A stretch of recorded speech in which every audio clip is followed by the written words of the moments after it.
जिया न चनिया जिया। आज बॉम्बे से उतरली है। आज हमारा जीवन धन्य है। आज हमारा देखे के मिल वाले भैया रहुआ अपने बुढ़ारी में कम रखी डोला। हजारों हजारों का पुरस्कार प्रमादरणीय बोले हे राजा जी के पिया के चाचा जी बानी। एक मुठ्ठा रुपया हमारे को दे के बोल बानी। बार बार प्रणाम करो, हार्दिक हार्दिक अभिनंदन। ढेर बातें ना हो, कुछ नहीं खाता है ना रखे।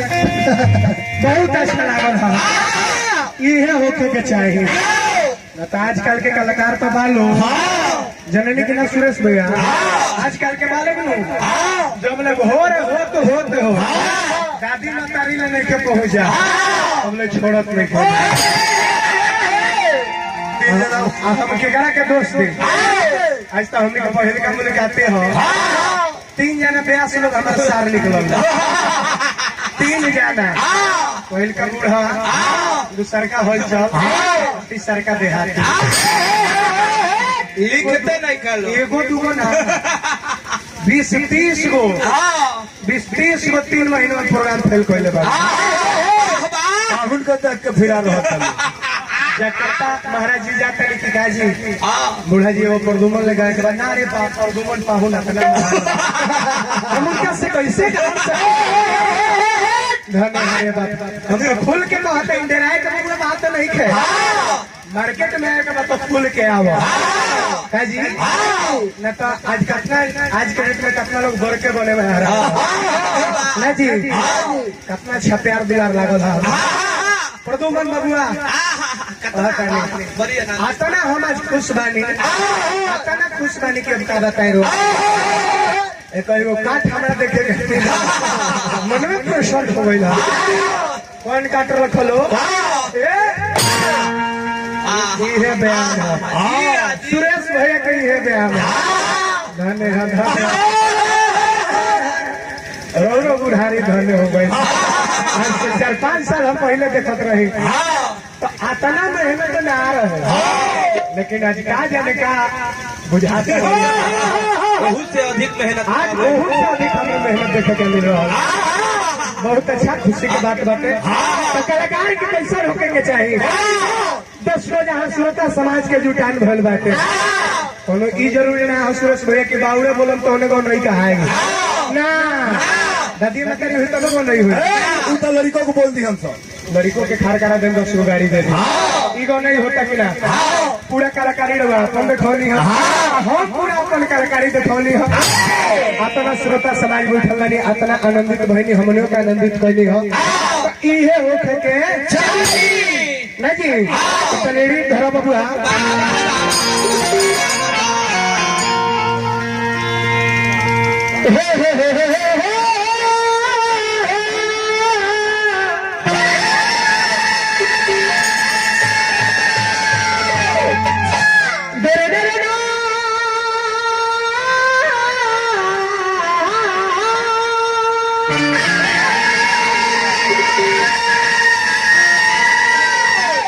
बबुआ मिजाज में गो नहीं होके के चाहिए।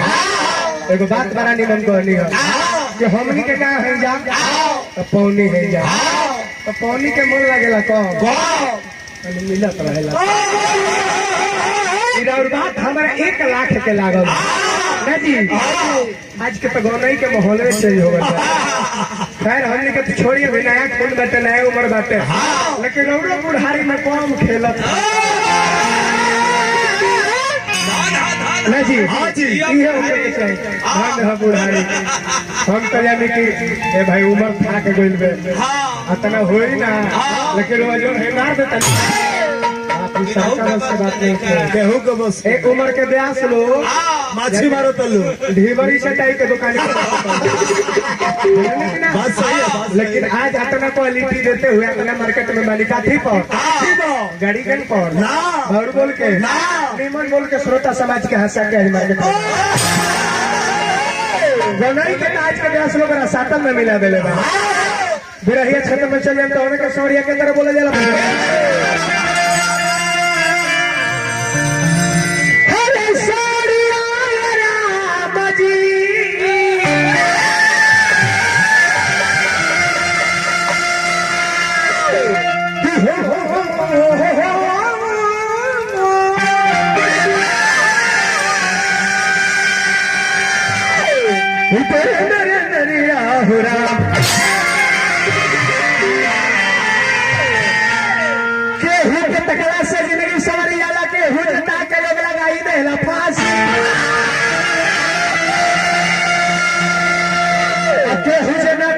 समझी व्यर्थ भाई लगे हूँ के तकला से जिंदगी भर डाल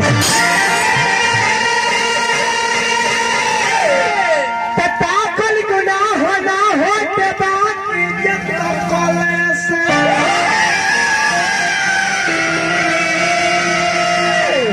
अरे मुहा पर छामेला और दो उदार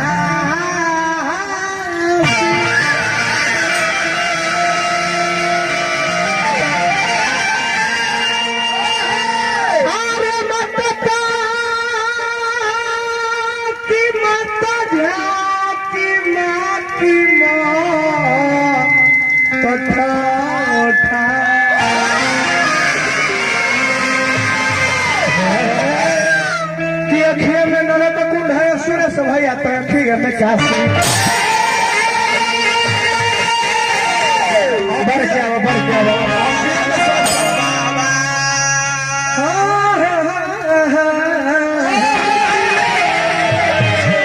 भजन गाड़ी पहले एक बाद में कथा प्रसंग चर चुटकुला वही में होता है लेकिन हमारे कनेक्शन ठीक न भैया सुरेश भैया कनेक्शन में घड़ी खतरा चलता जननी की ना यहाँ के हमरा से बाद में नहीं हो लेकिन हमने के मिलान भर बा कहाँ बा एगो चौक बटे ही जा का चौक के नाम हो बम्पल बीबीगंज मुलाकात भर लो अब जाएंगे लेकिन चलिए यहाँ से तो तनी खिसियाल बड़ी अब यहाँ के जाके कहता नहीं आखिर बताओ रोज रोज साथे में रहे कम ले से चली खिसियाल रहो अब लोग चलिए बुलातिया देखो कि नहीं अब यहाँ के कहते सुनो तारू आई लव यू हम लोग चनिया के खीस पर लगता है एक के जहाँ पर हम जाके आरा बाजार पर गिरबो तो यहाँ के कहता नहीं कि तनी जोरे से मरी है कोई और खुलवा पर काम बा प्रेम के बात लेकिन बड़ी सुंदर को धूल हिट के बबुआ कि तहरा अखिया के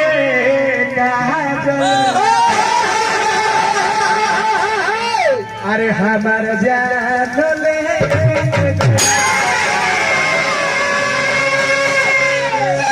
कुछ कोई बात कहला राजा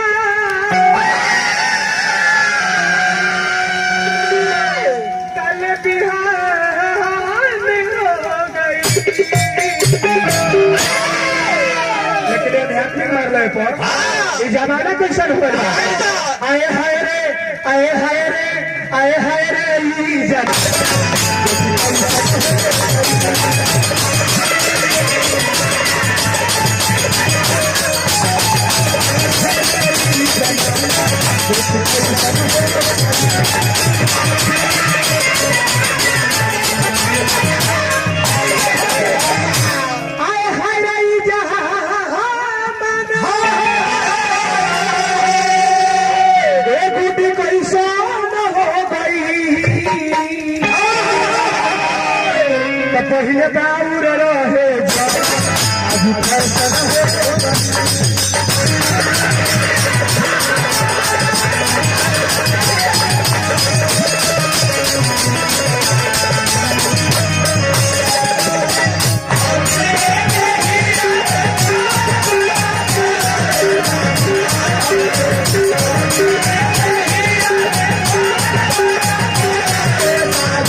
पहले बाउर रहे आज फैशन हो गई हजारों हजार रुपया पुरस्कार प्रमाण हमारे सुरेश भैया जी दिले बनी बहुत भैया लोग दिले बनी हार्दिक हार्दिक अभिनंदन करो नमा तो याद बना पहले बाबू रहे जवान आज फंक्शन हो गई पैसे ये महाराज पहले हमने के पैंट पे नहीं जा आज पैंट पे नहीं जा तो पहले हमने के घोड़ी पर पैंट पे होते रही सब घोड़ी पर से हल्का घोष के तो अपने में लगी से चढ़ावे अरे बाप रे कोई देख लिया जा के तो इज्जत चाहिए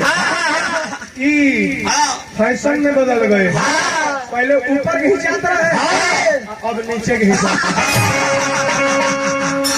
जब ले आंगनबाड़ी केंद्र नहीं खेलता तब ले छोड़त कहाँ मालूम फैशन में बना दे घड़ी शर्ट सटाइल बा शर्ट सटते हमें शर्ट जैसा टी शर्ट जींस पहनता लो जब पीछे में लोता लो तना भी कुंड लौकता जब आगे में हिलता लो तना भी कुंड लौकता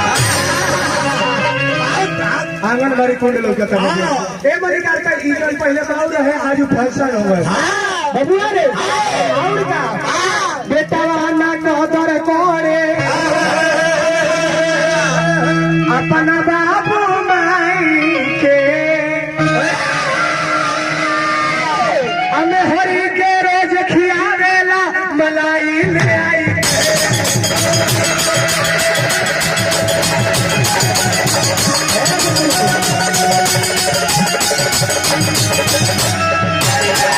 हम लोग के लिए पूरे इंसान के लिए मैं बोल रहा हूँ चाचा जी भैया जी हमने खातिर अगर जो देवी देवता देखल जाओ तो सबसे देवी देवता हमने के घरे में इंसान खातिर सबसे बढ़ के देवी और सबसे बढ़ के देवता के हो मनुष्य खातिर के हो हमने के माई जैसन बढ़ के घर में कोनो देवी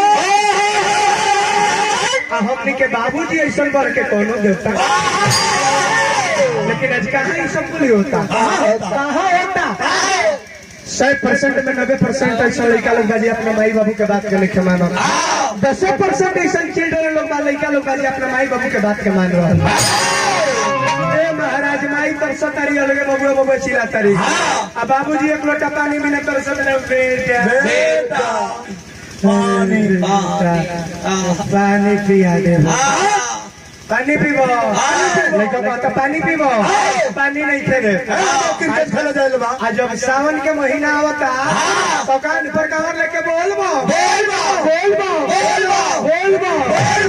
सुल्तानगंज से जल भर के 105 किलोमीटर दूर जाता तब भोला बोला अपने बुर्बक थोड़े बारे देखो तरह की भैया कर बाबू जल बिना तुरंत पे जान देता हमारा पर हर हर महादेव करे वो देखो तरह की भाई जाना के जामल हो ऊपर ना भइल तो हमार होई तब होलो तनी कहता रे कि जो जाना पर ढारता रे इहे ली है